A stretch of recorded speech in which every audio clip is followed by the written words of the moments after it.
नमस्कार मित्रों, जय श्री राधे, जय श्री राम, जय श्री कृष्णा। आज हम गीता का स्वाध्याय करेंगे।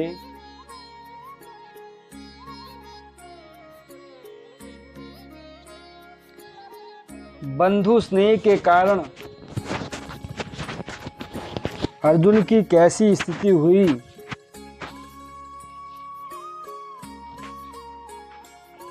2.5 श्लोकों में अर्जुन स्वयं उसका वर्णन करते हैं। अर्जुन उवाच दृष्ट्वेमं स्वजनं कृष्णं युयुत्सुं समुपस्थितं सीदन्ति मम गात्राणि मुखं च परिशुष्यति वेपथुश्च शरीरे मे रोमहर्षश्च जायते।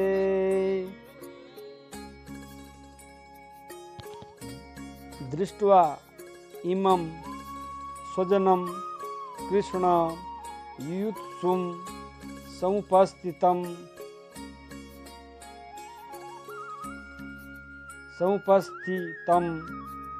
सीदन्ति मम गात्राणि मुखं च परिशुष्यति वेपथुः च शरीरे मे रोमहर्षः च जायते।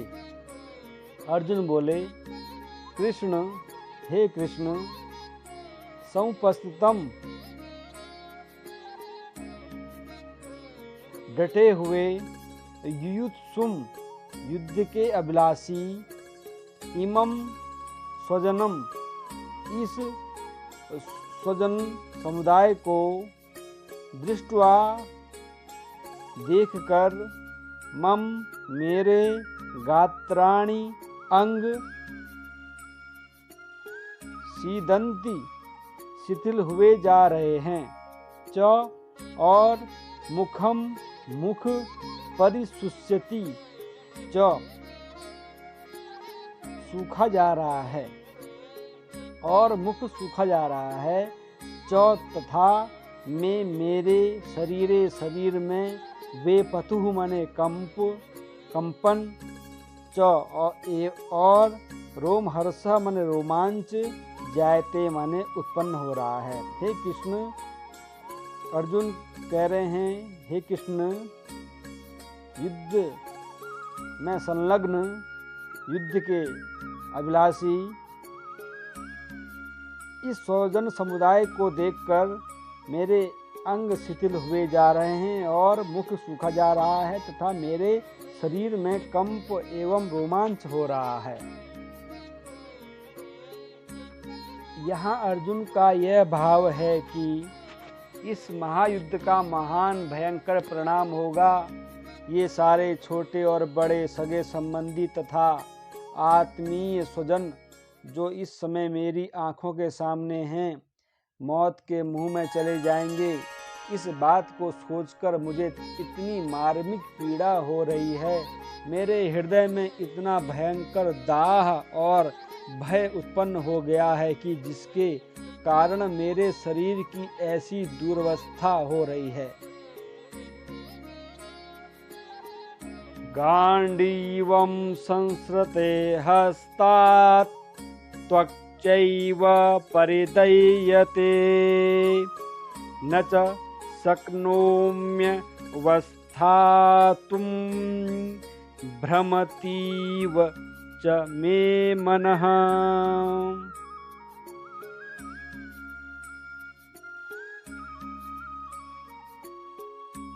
गांडीवं संसृते हस्तात् त्वक् च एव परिदह्यते न च शक्नोमि अवस्थातुं भ्रमति इव च मे मनः। तथा हस्तात् हाथ से, गांडीवम गांडीव धनुष, संसृते गिर रहा है, च और त्वक त्वचा एव परिदह्यते च, और त्वचा भी बहुत जल रही है। तथा मे मनः भ्रमति, मेरा मन भ्रमित सा हो रहा है। भ्रमति इव अर्थात भ्रमित सा हो रहा है। अतः अवस्थातुम च न शक्नोमि, इसलिए मैं खड़ा रहने को भी समर्थ नहीं हूँ। करुणा जनित कायरता से अर्जुन की बड़ी शोचनीय स्थिति हो गई है। उसी का वर्णन करते हुए वे कह रहे हैं कि मेरे सारे अंग अत्यंत शिथिल हो गए हैं, हाथ ऐसे शक्ति शून्य हो रहे हैं कि उनसे गांडीव धनुष को चढ़ाकर बाण चलाना तो दूर रहा, मैं उसको पकड़े भी नहीं रह सकता। वह हाथ से छूटा जा रहा है। युद्ध के भावी परिणाम की चिंता ने मेरे मन में इतनी जलन पैदा कर दी है कि उसके कारण मेरी चमड़ी भी जल रही है, और भीषण मानसिक पीड़ा के कारण मेरा मन किसी बात पर क्षण भर भी स्थिर नहीं हो रहा है, तथा इसके परिणाम स्वरूप मेरा मस्तिष्क भी घूमने लगा है। ऐसा मालूम होता है कि मैं अभी अभी मूर्छित होकर गिर पड़ूंगा। अर्जुन का गांडीव धनुष कैसा था और वह उसे कैसे मिला था, इस विषय में भी थोड़ा चर्चा करते हैं। अर्जुन का गांडीव धनुष दिव्य था, उसका आकार ताल के समान था। गांडीव का परिचय देते हुए बृहन्नला के रूप में स्वयं अर्जुन ने उत्तर कुमार से कहा था, यह अर्जुन का जगत प्रसिद्ध धनुष है। यह स्वर्ण से मढ़ा हुआ, सब शस्त्रों में उत्तम और लाख आयुधों के समान शक्तिमान है। इसी धनुष से अर्जुन ने देवता और मनुष्यों पर विजय प्राप्त की। इस विचित्र रंग बिरंगे अद्भुत कोमल और विशाल धनुष का देवता, दानव और गंधर्वों ने दीर्घ काल तक आराधन किया है। इस परम दिव्य धनुष को ब्रह्मा जी ने 1000 वर्ष, प्रजापति ने 503 वर्ष, इंद्र ने 85 वर्ष, चंद्रमा ने 500 वर्ष और वरुण देव ने 100 वर्ष तक रखा था। यह अर्जुन को खांडव वन जलाने के समय अग्निदेव ने वरुण से दिलाया था। अपनी विषाद युक्त स्थिति का वर्णन करके अब अर्जुन अपने विचारों के अनुसार युद्ध का अनौचित्य सिद्ध करते हैं कि युद्ध किसी भी प्रकार से उचित नहीं है और युद्ध के विपरीत परिणाम ही निकलेंगे। इसी का वर्णन अब आगे करेंगे। निमित्तानि च पश्यामि विपरीतानि केशव, न च श्रेयोनु पश्यामि हत्वा स्वजन माहवे।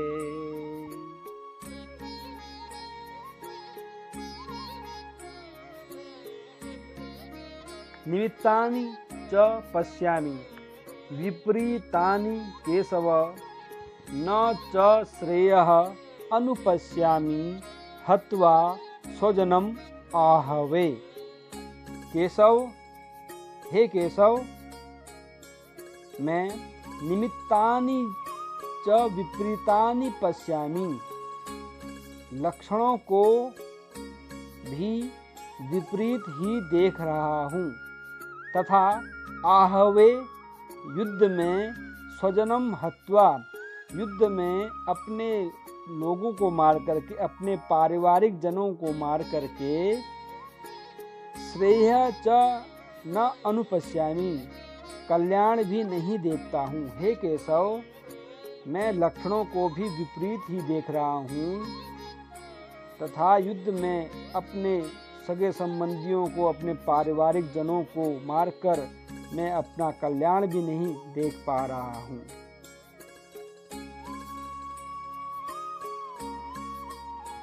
किसी भी क्रिया के भावी परिणाम की सूचना देने वाले शकुनादि चिन्हों को लक्षण कहा जाता है। श्लोक में निमित्तानि पद इन्हीं लक्षणों के लिए आया है। अर्जुन लक्षणों को विपरीत बतलाकर यह भाव दिखला रहे हैं कि असमय में ग्रहण होना, धरती का कांप उठना और आकाश से नक्षत्रों का गिरना आदि बुरे शकुनों से भी यही प्रतीत होता है कि इस युद्ध का परिणाम अच्छा नहीं होगा। इसलिए मेरी समझ से युद्ध न करना ही श्रेयस्कर है, कल्याणकारक है।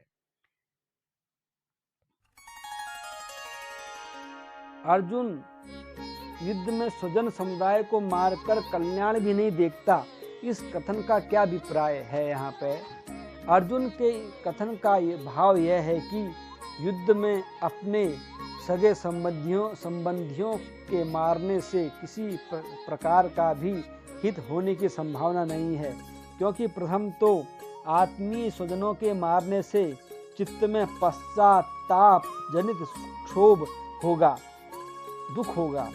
दूसरे, उनके अभाव में जीवन दुखमय हो जाएगा और तीसरे, उनके मारने से महान पाप होगा।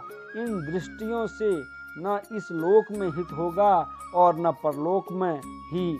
अतएव मेरे विचार से युद्ध करना किसी प्रकार भी उचित नहीं है।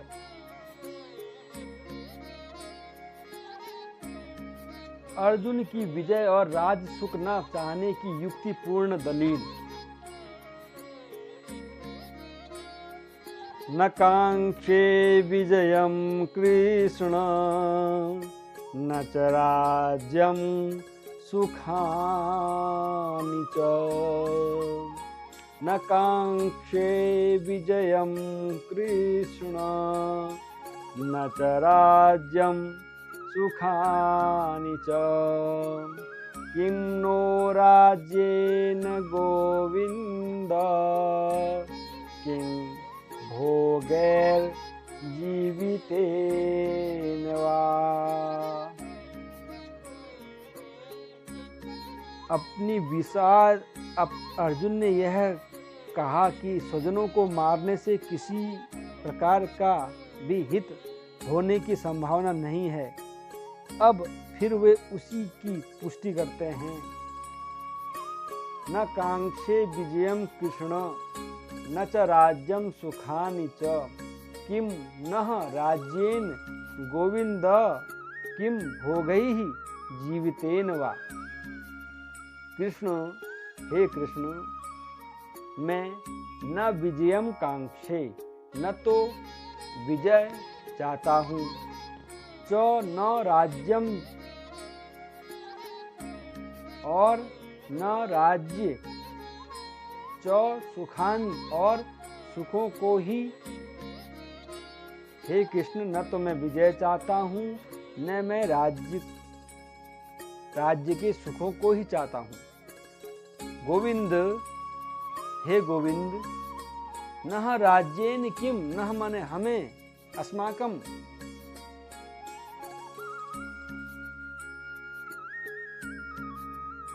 हमें, राज्येन किम, राज्य से क्या प्रयोजन है, वा भोगैः जीवितेन किम, वा अथवा ऐसे भोगैः भोगों से और जीवितेन माने जीवन से भी, किम माने क्या लाभ है।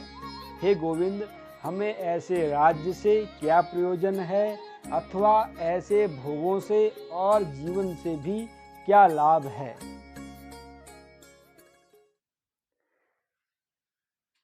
अर्जुन अपने चित्त की स्थिति का चित्र खींचते हुए कहते हैं कि हे कृष्ण, इन आत्मीय स्वजनों को मारने पर जो विजय, राज्य और सुख मिलेंगे, मैं उन्हें जरा भी नहीं चाहता।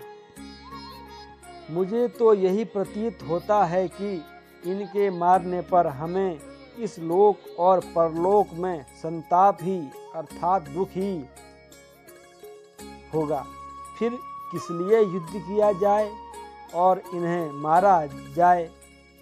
क्या होगा ऐसे राज्य और भोगों से? मेरी समझ से तो इन्हें मारकर जीने से, मेरी समझ से तो इन्हें मारकर जीने में भी कोई लाभ नहीं है, फायदा नहीं है अपने लोगों को मारकर।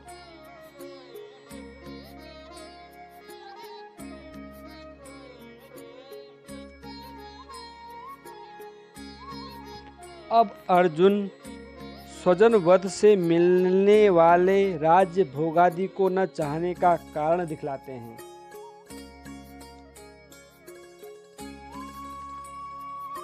एषामर्थे कांक्षितं नो राज्यं भोगाः सुखानि च। एषामर्थे कांक्षितं नो राज्यं भोगाः सुखानि च। त इमेव स्थिता युद्धे प्राणास्त्यक्त्वा धनानि च।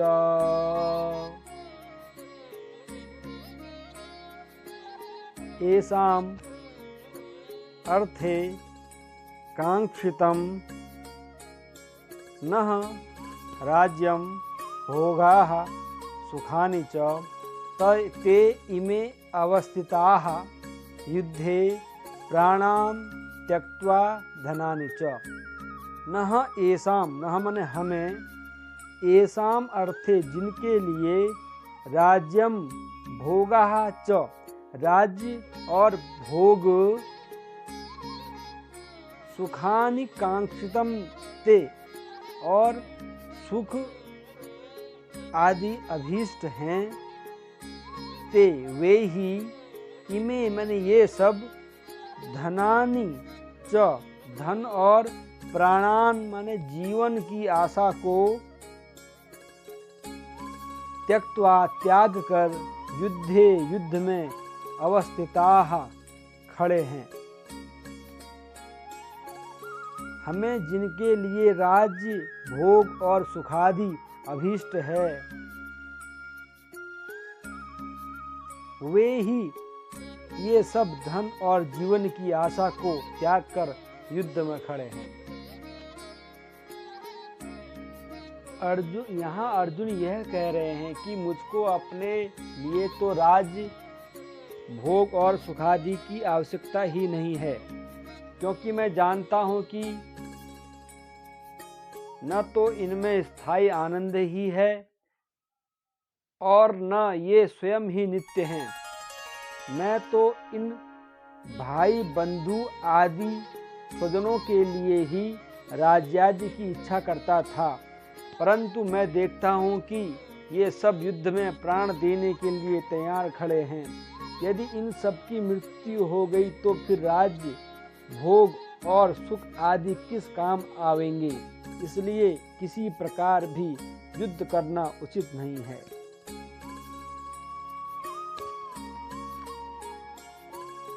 इस प्रकार युद्ध का अनुचित्य दिखलाकर अब अर्जुन युद्ध में मारने के लिए तैयार होकर आए हुए स्वजन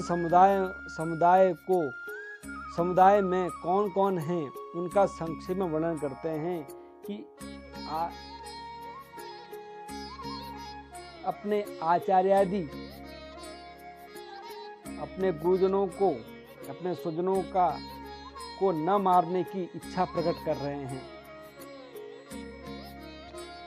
आचार्याः पितरः पुत्रास् तथैव च पितामहाः। आचार्याः पितरः पुत्रास् तथैव च पितामहाः।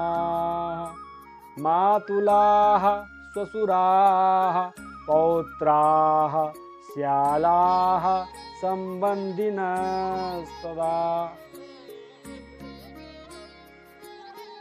मातुलाः श्वशुराः पौत्राः श्यालाः सम्बन्धिनस्तथा।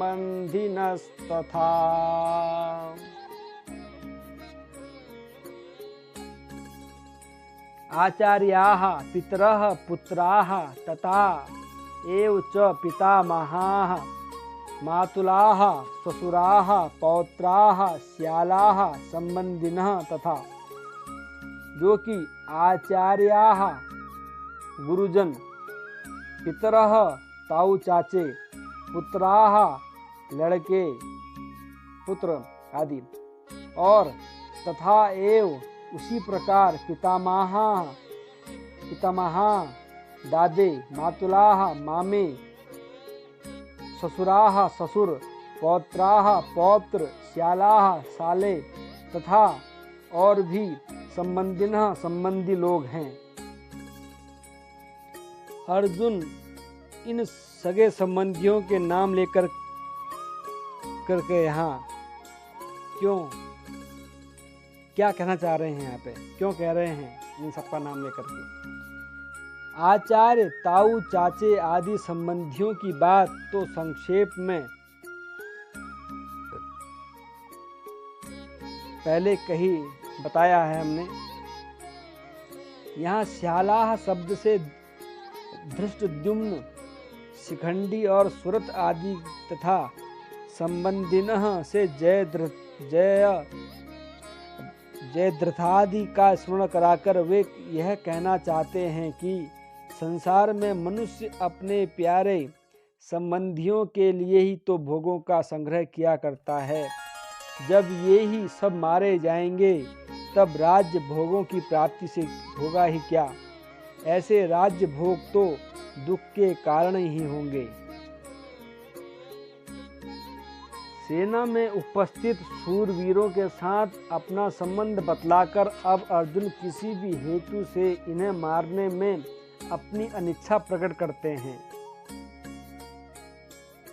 एतान् हन्तुमिच्छामि घ्नतोऽपि मधुसूदन, एतान् हन्तुमिच्छामि घ्नतोऽपि मधुसूदन, अपि त्रैलोक्यराज्यस्य हेतोः किं नु मही कृते।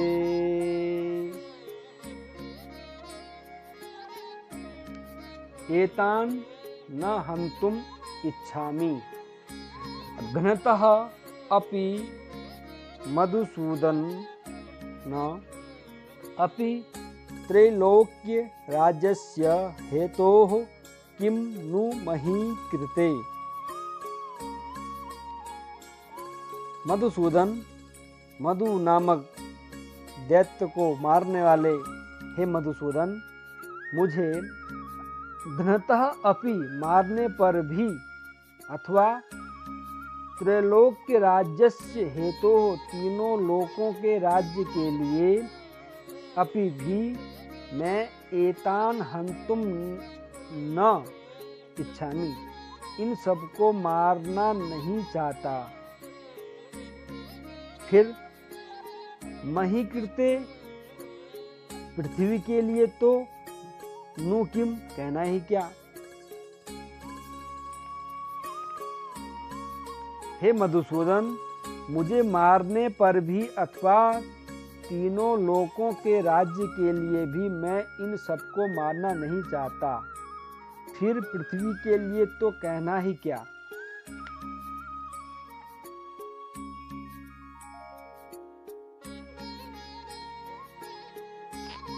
अर्जुन ने यह क्यों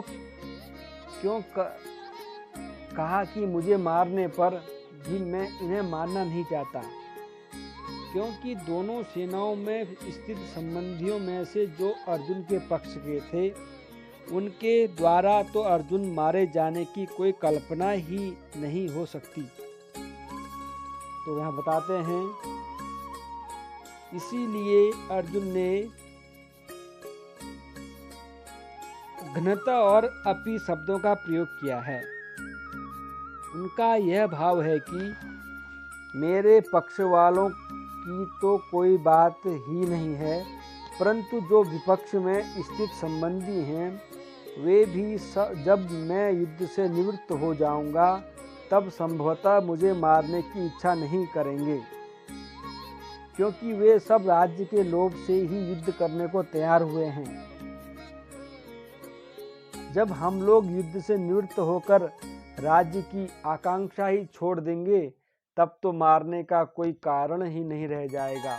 परंतु कदाचित इतने पर भी उनमें से कोई मारना चाहेंगे तो उन मुझे मारने की चेष्टा करने वालों को भी मैं नहीं मारूंगा।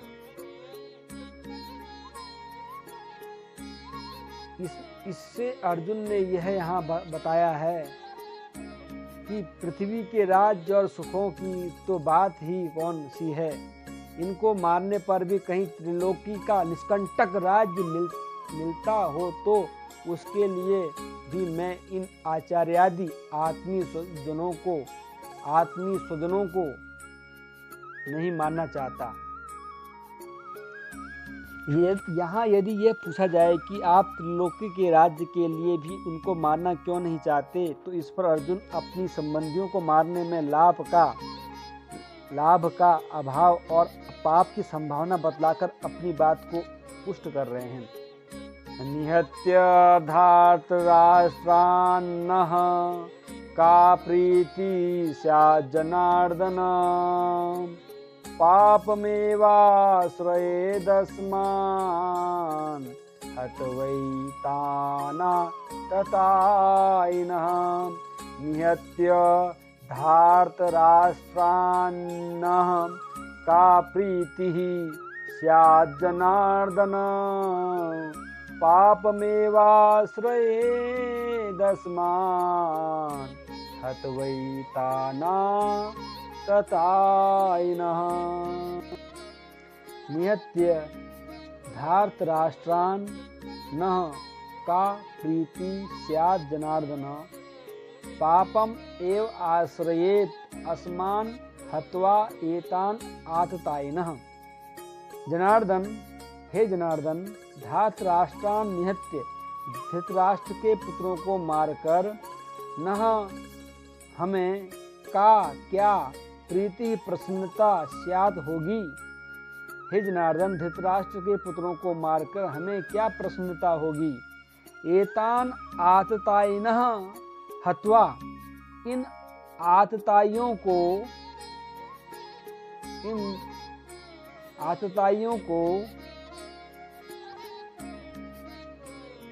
मार कर तो अस्मान पापम एव आश्रयेत, हमें पाप ही लगेगा। हे जनार्दन, धृतराष्ट्र के पुत्रों को मारकर हमें क्या प्रसन्नता होगी, इन आतताइयों को मारकर तो हमें पाप ही लगेगा।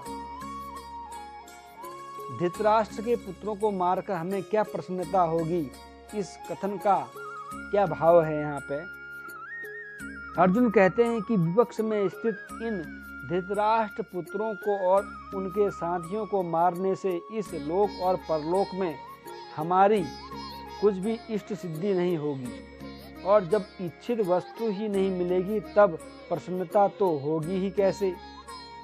अतएव किसी दृष्टि से भी मैं इनको मानना नहीं चाहता। स्मृतिकारों ने तो स्पष्ट शब्दों में कहा है, आततायिन मायांतम हन्या देवा विचारयन नात ताई वधे दोषो हंतुर्भवति कश्चन। अपना अनिष्ट करने के लिए आते हुए आतताई को बिना विचारे ही मार डालना चाहिए, ऐसा मनुस्मृति में लिखा है।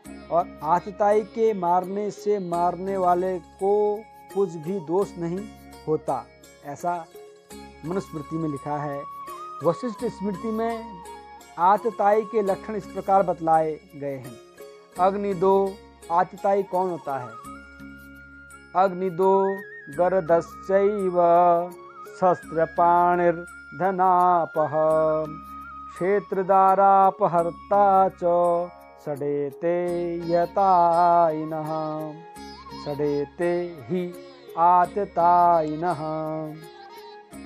आग लगाने वाला, विष देने वाला, हाथ में शस्त्र लेकर मारने को उद्यत, धन हरण करने वाला, जमीन छीनने वाला और स्त्री का हरण करने वाला, ये छहों ही आतताई हैं। दुर्योधनादि में आतताई के उपयुक्त लक्षण पूरे पाए जाते हैं। लाक्षा भवन में आग लगाकर उन्होंने पांडवों को जलाने की चेष्टा की थी। भीमसेन के भोजन में विष मिला दिया था। हाथ में शस्त्र लेकर मारने को तैयार थे ही। जुए में छल करके पांडवों का समस्त धन और संपूर्ण राज्य हर लिया था। अन्याय पूर्वक द्रौपदी की सभा में लाकर उसका घोर अपमान किया था और जयद्रथ उन्हें हर कर ले गया था। इस अवस्था में अर्जुन ने यह कैसे कहा कि इन आतताइयों को मारकर तो हमें पाप ही लगेगा? ये प्रश्न है एक। इसमें कोई संदेह नहीं कि स्मृतिकारों के मत में आतताइयों का वध करना दोष नहीं माना गया है और यह भी निर्विवाद सत्य है कि दुर्योधनादि आतताई भी थे, परंतु कहीं स्मृतिकार ने एक विशेष बात यह कही है, स एव पापिष्ठ तमो यह कुर्यात् कुलनाशनम। स एव पापिष्ठ तमो यह कुर्यात् कुलनाशनम। जो अपने कुल का नाश करता है वह सबसे बढ़कर पापी होता है। ऐसा भी कहीं स्मृतिकार में प्राप्त होता है। इन वाक्यों को सामान्य आज्ञा की अपेक्षा कहीं बलवान समझकर यहाँ अर्जुन यह कह रहे हैं कि धृतराष्ट्र के पुत्र आतताई होने पर भी जब हमारे कुटुंबी हैं तब उनको मारने में तो हमें पाप ही होगा और लाभ तो किसी प्रकार भी नहीं है। ऐसी अवस्था में मैं इन्हें मारना नहीं चाहता। अर्जुन ने इस अध्याय के अंत में इसी बात का स्पष्टीकरण किया है। जय श्री राधे, जय सीताराम। श्री कृष्णार्पणमस्तु।